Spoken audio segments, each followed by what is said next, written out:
तो प्यारे बच्चों, वेलकम टू आवर चैनल एडविला पॉइंट। तो चलिए बच्चों स्टार्ट करते हैं। Worksheet number 39 science class 9th की वर्कशीट है। ये टॉपिक है force and laws of motion. Force के बारे में पढ़ेंगे and first law of motion के बारे में पढ़ेंगे। जैसा कि हम जानते हैं कि जब फोर्स अप्लाई करते हैं किसी भी चीज पे तो क्या होता है, वो या तो मूव करने लगती है या स्टॉप हो जाती है, स्टॉप कर देती है या चेंज कर देती है डायरेक्शन को, है ना। किसी भी चीज को हम फोर्स अप्लाई करके उसको उसकी जगह से हटा सकते हैं, या आती हुई चीज को रोक सकते हैं, या उसकी पोजीशन में चेंज कर सकते हैं, उसके शेप में चेंज कर सकते हैं। That is called force. Like to change the force of rubber band. Rubber band के फोर्स को चेंज कर सकते हैं, फोर्स लगा के हम उसको शेप को चेंज कर सकते हैं, है ना। रबर बैंड बड़ा कर सकते हैं, देखिए खींच के, है ना। या फिर डो को नीड कर सकते हैं, आटा गूंथते हैं उसमें तो फोर्स लगा रहे हैं। पुले जो है पुशर, ट्रॉली, ट्रॉली को पुश कर सकते हैं। कोई गाड़ी आ रही है, ब्रेक, गाड़ी चला रहे हैं मान लीजिए आप, ब्रेक लगा के गाड़ी को रोक सकते हैं, तो ये फोर्स है। ये सभी के सभी फोर्स के एग्जाम्पल हैं। अब आप यहाँ देखिए कि यहाँ पर 3 लोग इधर लगे, 3 लोग इधर लगे, इनका फोर्स दोनों का इक्वल लगा हुआ है, तो क्या होगा रिजल्टेंट? कुछ नहीं हो पाएगा। कभी ये खींचेगा कभी वो खींचेगा, लेकिन बैलेंस बराबर होगा। लेकिन इस केस में देखिए यहाँ पर फोर्स ज्यादा है, इधर फोर्स कम है, तो जहां फोर्स ज्यादा लगेगा वो वाली पार्टी जीत जाएगी। तो मैनी टाइम्स यही होता है कि जब फोर्स अप्लाई करते हैं ऑब्जेक्ट का तो वो मूव नहीं करते हैं। लाइक दिस एग्जाम्पल कि अगर दो पर्सन एक हैवी टेबल को पुश कर रहे हैं अपोजिट साइड से, या दो टीम जो हम देख रहे हैं रस्सी को खींचा खींची कर रही है, टग ऑफ वॉर का गेम बोलते हैं इसको, तो हम देखते हैं कि जो टेबल है या रस्सी है वो मूव नहीं करती। अगर दोनों पर्सन पुश करेंगे हैवी टेबल को फिर इक्वल फोर्स के साथ अपोजिट साइड में, इक्वली तो फोर्स लग रहा है इनमें, तो कुछ भी नहीं हो पा रहा है। टेबल हो चाहे टग ऑफ वॉर का गेम हो, तो जब फोर्स बैलेंस होगा तो जो नेट फोर्स होगा वो जीरो होगा। नेट फोर्स जीरो का मतलब कि वो चीज यहाँ से वहां हिलेगी नहीं। तो इसका मतलब ये है कि टेबल हो चाहे रस्सी हो वो मूव नहीं करेगी। लेकिन अगर दो इक्वल फोर्स हैं, मैग्नीट्यूड में इक्वल है और पुश कर रहे हैं अपोजिट डायरेक्शन में, लेकिन रिजल्टेंट फोर्स जो है जीरो नहीं है, तो वो अनबैलेंस फोर्स कहलाता है। तो उस सिचुएशन में एक ना एक पार्टी जीतती है। तो देखिए अगर रिजल्टेंट फोर्स जीरो है तो वो बैलेंस फोर्स कहलाता है, और रिजल्टेंट फोर्स अगर जीरो नहीं है, ठीक है, जैसे यहाँ बता रहा है कि अप्लाइड फोर्स जो है बोथ पर्सन का अनबैलेंस है, तो कोई ना कोई डायरेक्शन में जरूर, जिस डायरेक्शन में ज्यादा फोर्स लग रहा होगा उस तरफ रस्सी खींच जाएगी। तो इस तरह के फोर्स को अनबैलेंस फोर्स कहते हैं। इसको आप एग्जाम्पल में ले सकते हो, बैलेंस और अनबैलेंस फोर्स के एग्जाम्पल में। Force never get acts alone. पता है फोर्स कभी भी अकेले एक्ट नहीं करता। फोर्स जो है हमेशा पेयर में होता है। जैसे कि आप अगर आगे चल रहे हैं, तो आपको जो है फ्रिक्शन का फोर्स पीछे की तरफ फेंक रहा है, ठीक है, हमेशा पेयर में काम करता है। The pair of force act in opposite direction. Opposite direction में जरूर काम करते हैं ये आपस में। जब दो फोर्स इकट्ठे लगेंगे ना तो अपोजिट डायरेक्शन में होते हैं। कहने का मतलब ये है कि when the force is greater than other, अगर एक फोर्स दूसरे से ज्यादा होगा तभी कोई चीज मोशन कर पाएगी, नहीं तो नहीं कर पाएगी।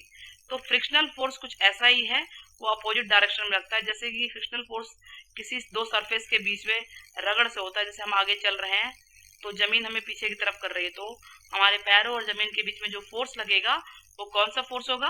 फ्रिक्शनल फोर्स होगा। तो किसी भी ऑब्जेक्ट को मूव कराना है तो जो अप्लाइड फोर्स होता है वो अनबैलेंस होना बहुत जरूरी है, ठीक है।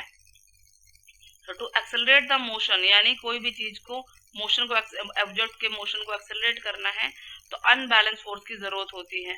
अनबैलेंस फोर्स अगर किसी ऑब्जेक्ट पे एक्ट करता है तभी वो मोशन में आएगा, नहीं तो नहीं आएगा। तभी तो आप देखते होंगे कि जो रॉकेट ऊपर जाते हैं तो नीचे की तरफ वो थोड़ी ऊंचाई पे रखते हैं। क्यों रखते हैं? ताकि वो नीचे की तरफ भी, बताया ना पेयर में फोर्स लगते हैं तो नीचे की तरफ भी वो प्रेशर देते हैं, है ना। तो जितना प्रेशर नीचे देंगे उतना ही तेजी से ऊपर जाते हैं। अब बात करते हैं first law of motion. First law of motion क्या है, ध्यान से सुनिएगा, वेरी इंपॉर्टेंट है ये। कि कोई भी ऑब्जेक्ट अगर वो स्टेट पोजीशन में, जैसे बॉल पड़ी हुई है तो पड़ी ही रहेगी ना। कब तक पड़ी रहेगी बॉल ऐसे ही, बताइए। टेबल पे बॉल है या जमीन पे बॉल है, जब तक कि उसके ऊपर कोई और अदर फोर्स अप्लाई ना हो, जैसे कि आप उसको किक ना करो, है ना, या किसी चीज से उसको धक्का ना लगे, तब तक वो ऐसी ही पड़ी रहेगी। तो कोई भी ऑब्जेक्ट जो है रेस्ट पोजीशन में है तो रेस्ट ही रहेगी, मूव कर रही है तो मूव ही करती रहेगी, ठीक है, जब तक कि कोई फोर्स उसके ऊपर अनबैलेंस फोर्स अप्लाई नहीं होता है। तो that is called first law of motion, ठीक है। This is also known as law of inertia. इसको लॉ ऑफ इनर्शिया भी बोलते हैं। क्या होता है लॉ ऑफ इनर्शिया? कि natural tendency of an object to resist a change in their state of uniform motion और रेस्ट इज कॉल्ड इनर्शिया। कोई भी चीज है, मान लो मोशन है में है या रेस्ट की पोजीशन पे है, तो उसके अंदर क्या होता है, नेचुरल टेंडेंसी होती है कि वो जो है यूनिफॉर्म मोशन में है या रेस्ट में है, तो वो चेंज को रजिस्ट करती है। रजिस्ट मतलब कि कहीं ना कहीं रोकती है। आपने कभी देखा होगा बस में बैठे हैं और बस अचानक से चल पड़े तो कहाँ पीछे की तरफ जाते हैं ना आप, और बस अगर चल रही है तो आप भी चल रहे होंगे, मूविंग मूविंग मूविंग, ऐसा लगता है बॉडी हिल रही है। लेकिन अचानक से बस रुकती है तो आप क्या होता है, पैर तो स्टॉप हो जाता है, लेकिन आपका ऊपर का बॉडी पार्ट अचानक से आगे की तरफ आता है। दैट इज कॉल्ड इनर्शिया, ठीक है, दैट इज कॉल्ड इनर्शिया। ये इनर्शिया का एग्जाम्पल है। देखो मूविंग बस, एवरीथिंग इज इन मोशन। अगर हम बस में हैं तो हर चीज हमें मोशन में लगती है, लेकिन जब ड्राइवर ब्रेक करता है, ब्रेक लगा रहा है, अचानक बस रुकती है। अचानक बस रुकती है तो क्या होता है कि जो हमारा अपर पार्ट होता है वो अभी भी मोशन में होता है, जबकि वी टेंड्स टू फॉल, जबकि हमारा लोअर पार्ट बस के साथ अटैच है तो वो रुक गया, लेकिन अपर पार्ट अभी भी मोशन में है तो हम आगे की तरफ झुकते हैं या गिरते हैं, तो ठीक है, फॉरवर्ड डायरेक्शन में। तो ये लॉ ऑफ इनर्शिया की वजह से ही होता है। नाउ ठीक वैसे ही अगर बस खड़ी है, हम भी बैठे हैं तो हम भी स्टेट की पोजीशन में है, रेस्ट की। जैसे ही बस मूव होती है तो बॉडी पीछे की तरफ जाती है। This is the example of law of inertia. तो every object oppose the change. कोई भी ऑब्जेक्ट होगी ना, कुछ भी चेंज अगर हो रहा है तो वो थोड़ी सी देर के लिए ही उसको जरूर अपोज करती है, उसका विरोध करती है, और इसी को इनर्शिया कहते हैं, ठीक है। चाहे वो स्टेट की पोजीशन में हो, चाहे रेस्ट की पोजीशन में हो, चाहे वो मोशन की पोजीशन में हो। The mass of object is the measure of inertia. जो किसी भी ऑब्जेक्ट का जो मास होता है ना, वो इनर्शिया का मेजर है। यानी जितनी भी भारी चीज होंगी उनके अंदर इनर्शिया ज्यादा होगा, जितनी हल्की होंगी इनर्शिया कम होगा।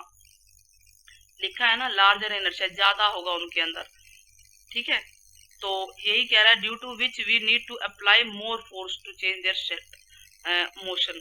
भारी चीजों पे ज्यादा फोर्स लगाना पड़ता है। आप खुद ही देख लो, पत्थर को हटाने के लिए आपको बहुत ज्यादा फोर्स लगाना पड़ेगा, भारी है क्योंकि, लेकिन वही बॉल है, बॉल के लिए इतना फोर्स नहीं लगता है ना।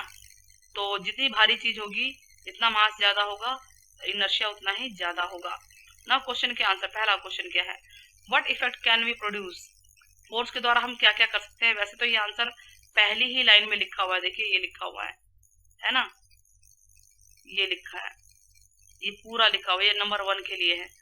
लेकिन नीचे भी मैंने लिख दिया है, we can move the object, stop कर सकते हैं और चेंज कर सकते हैं इसके डायरेक्शन को, चेंज, ठीक है, शेप को अप्लाई करके। We can change the state of object.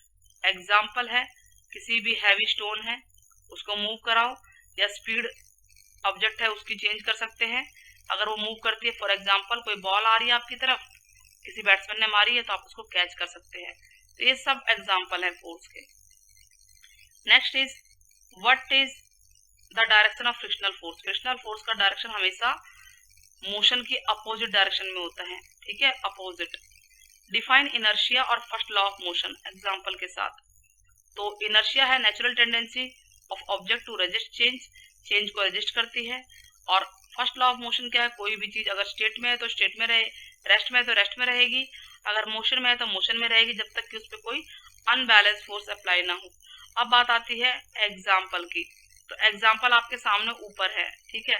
तो ये सारा आप एग्जाम्पल में भी लिख सकते हैं, जो यहाँ पे आया है, ये जो आया है, ये एग्जाम्पल में आप लिख सकते हैं। क्लियर हो गया। एग्जाम्पल में आप इसे लिख लीजिएगा क्वेश्चन नंबर 3 में। Now next is question number 4, in which direction the passenger will. देखिए, तो इसका आंसर, जो चौथे का आंसर तीसरे का एग्जाम्पल बन सकता है कि पैसेंजर किस डायरेक्शन में जर्क फील करेगा, झुकाव फील करेगा, जब बस मूव करेगी, अचानक से स्टार्ट होगी, एक्सप्लेन करना है। तो पैसेंजर फील करेगा बैकवर्ड डायरेक्शन में जब बस स्टार्ट होगी, ठीक है, वही लॉ ऑफ इनर्शिया के कारण। नेक्स्ट, किस में ज्यादा इनर्शिया होगा? जो भारी होगी, कार की बस, तो बस में, ठीक है, साइकिल की मोटरसाइकिल, मोटरसाइकिल में, कार्ट या ऑप्शन कहाँ गया इसका? ऑप्शन हमें दिख नहीं रहा है यहाँ पे क्या लिखना चाहता है?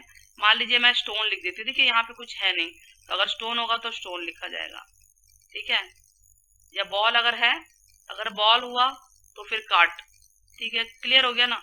अब दूसरा यहाँ ऑप्शन दिख नहीं रहा है, अगर आपके पास वर्कशीट होगी तो आप देख लेना, जो दोनों में से भारी होगा उसको आप लिख दीजिएगा। तो आई होप आपको वर्कशीट समझ में आ गई होगी। तो अब एक क्वेश्चन आपके लिए है कि किसका इनर्शिया ज्यादा होगा, बताइएगा जरूर, बस का कि ट्रेन का? किसका इनर्शिया ज्यादा होगा, बस का कि ट्रेन का? आपके आंसर का मुझे इंतजार रहेगा। साथ ही जिन्होंने चैनल को अभी तक सब्सक्राइब नहीं किया, प्लीज सब्सक्राइब एंड शेयर जरूर कीजिएगा वीडियो को। वीडियो अगर अच्छी लगी है तो कमेंट में जरूर बताइएगा कि वीडियो आपको कैसी लगी है। टेक केयर बच्चों, फिर मिलते हैं।